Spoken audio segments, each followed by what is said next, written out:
eh, mengenai skemanya seperti ini kira-kira.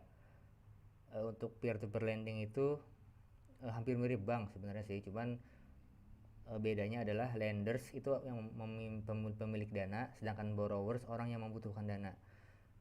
Lenders dan borrowers dipertemukan oleh P2P platform dan mereka langsung berinteraksi di situ. Kalau cuma nanti peer to peer lending itu menjadi semacam agen. Kalau yang anak-anak yang aktif di KSPM, kelompok studi pasar modal itu kan berdagang transaksi saham.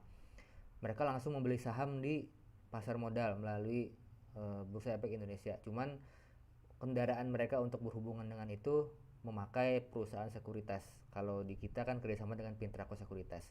Setiap ada transaksi maka sekuritas mendapatkan fee. Nah, kira-kira begitu. Begitu pula di peer to peer platform ini, perusahaan yang menyediakan aplikasinya ini mendapatkan fee dari penghubungan tadi gitu. Fee karena dia selain mencarikan juga menghitungkan, memberikan analisa kelayakan atau tidaknya si borrowers sampai nanti menyusun atau menyusun atau menyiapkan loan agreement atau perjanjian peminjamannya. Nanti ada sistem yang syariah juga sudah mulai ada sekarang, P2P yang syariah juga yang non syariah. Jadi bedanya ini kita bisa memantau langsung siapa yang kita kasih. Bahkan mungkin kalau seandainya ke borrowers butuh 10 juta atau 5 juta, kita cuma punya 100 ribu, kita bisa nyumbang memendanai 100 ribu. Nanti sisanya 4 juta 900 dibiayai oleh yang lain. Langsung saja kita ke contoh dari aplikasinya. Ada beberapa pemain besar di sekarang di dunia peer to peer. Yang pertama adalah mungkin Investri. Ini dia Investri, situsnya Investri. Kita lihat Investri, selain dia memberi pendanaan kepada borrowers yang menghubungkan pemberi dana dan peminjam dana, dia juga menyediakan reksadana ya, apa, investasi surat berharga dalam bentuk obligasi, reksadana atau sukuk. Cuma nanti kita lihat di bagian pinjamannya ada beberapa produk beserta perusahaan yang membutuhkan dana. Ini ada perusahaan PT CRMR, jasanya jasa produksi apa ya, kita lihat.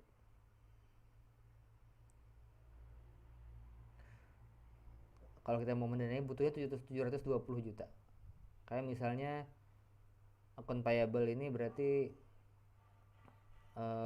penyediaan pengadaan barang biasanya. Industrinya informasi dan komunikasi, pinjamannya 720 juta. Kita lihat yang di tengah-tengah ini, jatuh temponya 11 Januari nanti. Jangka waktu butuh 87 hari. Jadi PT OBI ini butuh dana sekian, terkumpul dari 720, terkumpul sedikit baru 40 juta, masih 686 juta lagi. Begitu pula seperti PT FIR, jasa tenaga kerjaan nih, kayaknya outsourcing nih kayaknya. Outsourcing dia butuh 120 juta, baru terkumpul 20 juta, masih 100 juta lagi. Ini pemain dengan kebutuhan dana yang besar ya, 800, 650 dan segala macam. Nanti bisa diatur.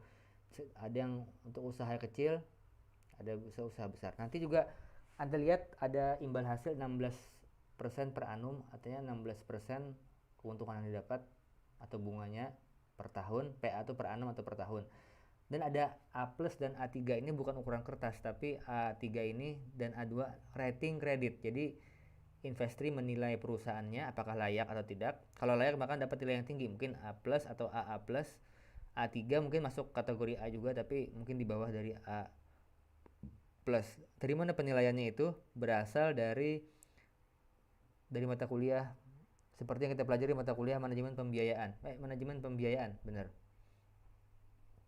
Saat memberikan kredit, bank itu harus melihat 5C, karakter, capacity, condition, collateral, dan juga karakter dari orang itu. Nah, itulah yang akan dinilai seperti penilaian dari bank. Jadi meskipun ini bukan bank, tapi juga beberapa analisanya dilakukan seperti dengan standar bank. Jadi cukup ketat gitu. Ini yang cukup besar, Investri, dia juga melayani yang lain-lain.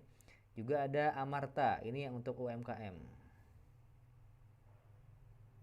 Kalau baca berita beberapa waktu lalu ini, foundernya atau CEO-nya menjadi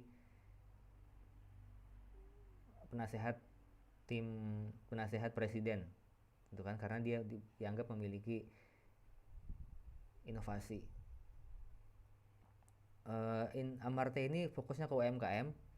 Contohnya ini ada beberapa mitra seperti Ibu Eri Suryani, plafon 303 juta, margin 340.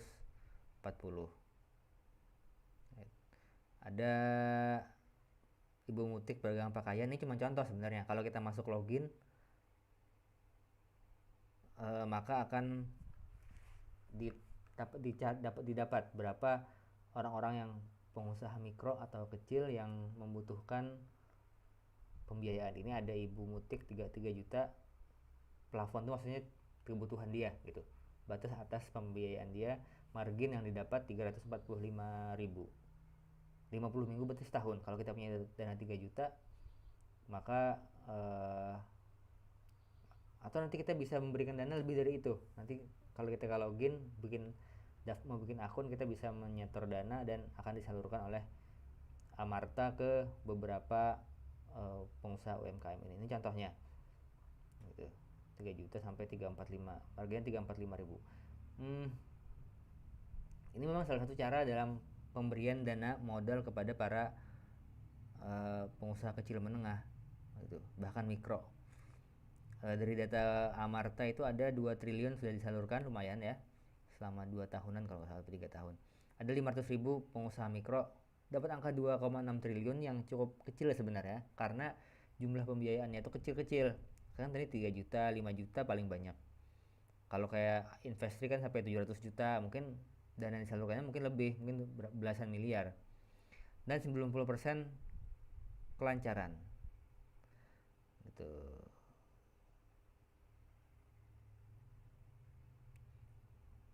Ini dia pendana. Jadi kita daftar, nanti akan dapat ada yang 1 juta malah kalau nggak salah, di sini pernah ada.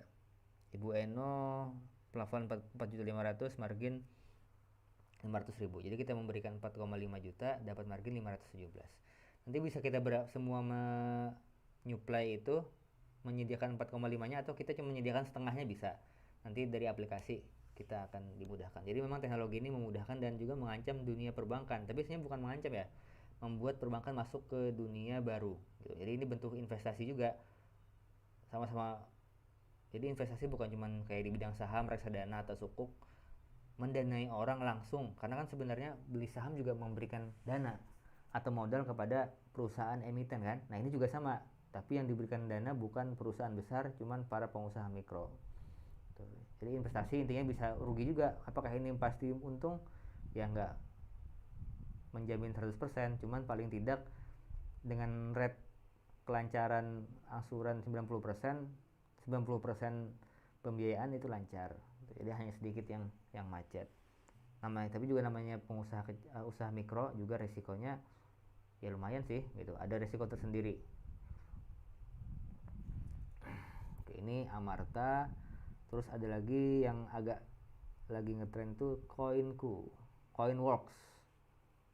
Sama kurang lebih seperti itu. Pinjaman juga, bukan cuma kita bisa minjam, tapi bisa memberikan pinjaman.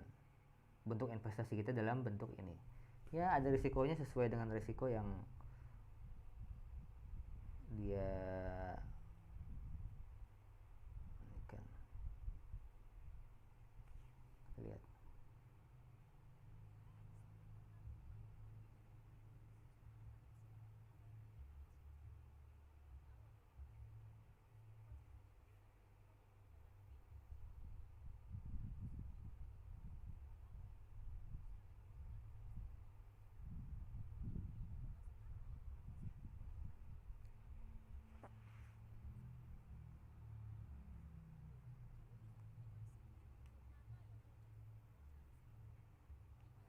Grade profil maksudnya tingkat penilaian kredit ya, A+, A3 kayak yang di Investri tadi.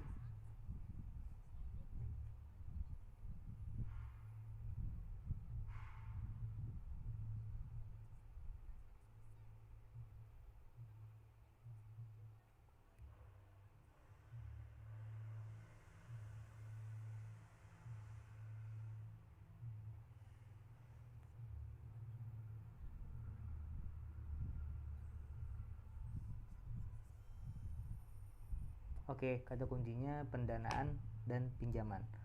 Eh, Memang ini kalau Coinworks itu lebih kepada konvensional. Nanti ada beberapa yang syariah tadi kayak Investri, ada yang metode syariah juga. Jadi ini bentuk investasi langsung kepada pelaku usaha. Meskipun memang lebih bagus lagi kita berinvestasi kepada orang terdekat ya, tanpa ada aplikasi, misalnya keluarga atau apa. Cuman memang sistem terjaminnya kembali dana memang tidak terlalu terjamin gitu. Beda dengan ini agak sedikit lebih terjamin lah, karena ada sistem yang disiapkan oleh si perusahaan. Oke, itu terima kasih. Kita lanjutkan nanti dalam tanya jawab. Silahkan ditanyakan, ada yang ditanyakan langsung disampaikan di grup WA.